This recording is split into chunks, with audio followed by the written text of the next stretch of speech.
Mais c'est presque de l'info, c'est la revue de presse de Nicolas Canteloup. Et on va commencer avec vous, Nikos, pour le rappel du titre principal de l'actualité. Tout à fait, ma chère Julie, l'actu surround du morning, c'est Roxana Maracineanu. Roxana, you don't have to burn the red light.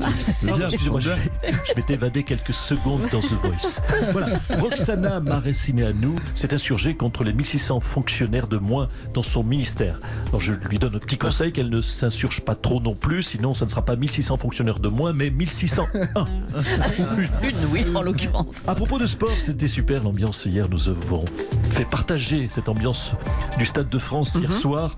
Enfin, en réalité, j'en sais rien, je dormais. Je me suis couché à 17h30, mais j'ai entendu le reportage de nos envoyés spéciaux. Et je me disais, tiens, comme les audiences sont déjà en train de bouger sur Europe 1, c'est déjà une petite victoire pour nous à Europe 1. Je me disais qu'on pouvait peut-être modifier la présentation de notre équipe de chroniqueurs dans ce studio. Ah bon? Pourquoi? Tout de suite, dans votre matinale, la numéro 10, Wendy. Mais aussi le numéro 2, David. Ils sont là. Et on accueille la numéro 1, Julie. Ça recommence. Merci, Nikos, c'est très gentil. Hein. C'est pas mal. Ça va être un peu long, on va peut-être arrêter là, non?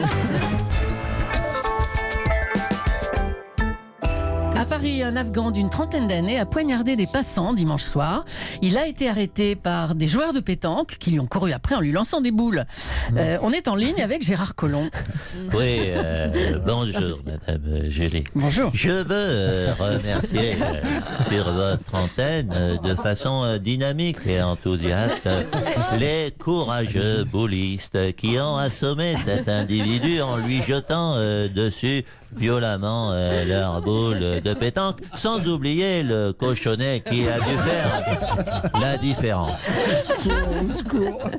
J'ai trouvé cette méthode efficace. Et du coup, oui, vous pouvez programmer le journal de 9h vers 9h10, 9h12. Et du coup, dès aujourd'hui, je le dis, les policiers nationaux, mais aussi municipaux, seront équipés d'un jeu de boules de pétanque et bien sûr du cochonnet pour les mineurs.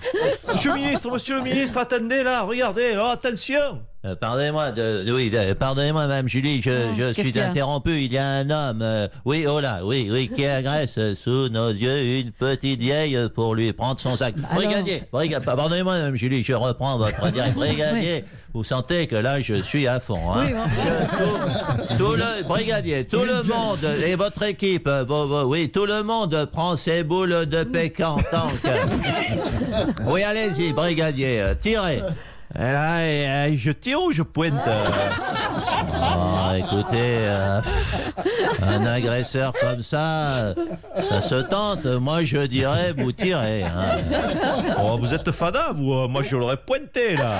Oh, non, ça se tire, là. Attendez que je regarde. Je m'accroupis. Oula, ça craque de partout. Non, regardez, il est placé devant l'autre, là. Faut tirer, là. Mais non, monsieur le ministre, il faut pointer, là. Non, je dis, faut tirer, parce que sinon...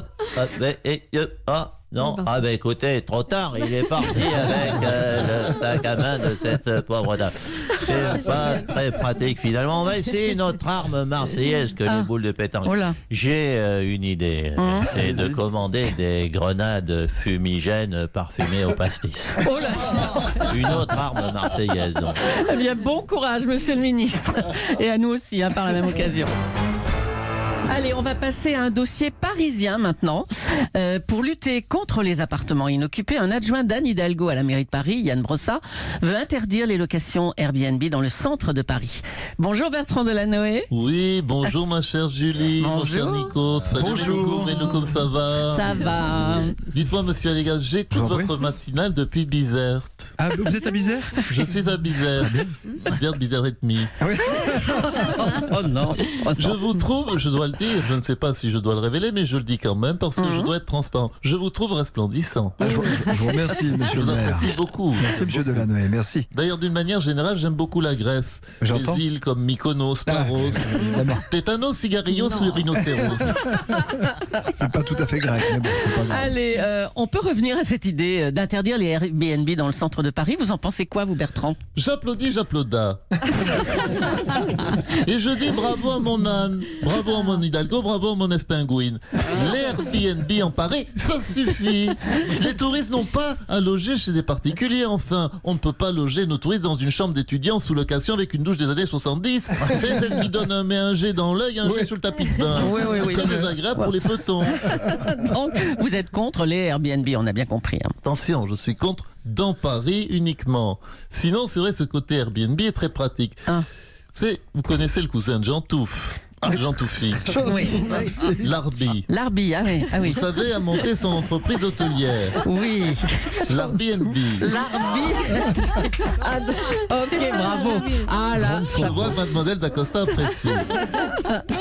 Eh bien, je vous confirme que l'Arbi est très accueillant et qu'il sait recevoir. Vous devriez venir nous voir, mes amis. Passez bah donc oui. à l'occasion. Oh, avec plaisir, mais avec plaisir. À bientôt donc, Bertrand Delanoë. Revenons sur ce sujet. Alexandre Benalla a donc déclaré que lorsqu'il portait une arme, c'était pour sa défense personnelle. Il s'agit d'un revolver de type Glock 43. Ouais, salut, c'est Mike Horn. Ah, bonjour. L'homme qui a plus de 800 espèces d'animaux sauvages en ami sur Facebook. Mike Horn.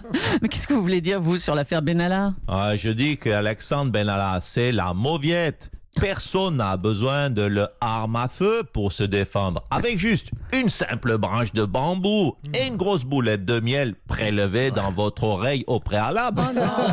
Tu peux fabriquer une redoutable sarbacane c'est ça, qui ouais. tue les bisons et les gazelles de Lubangishari.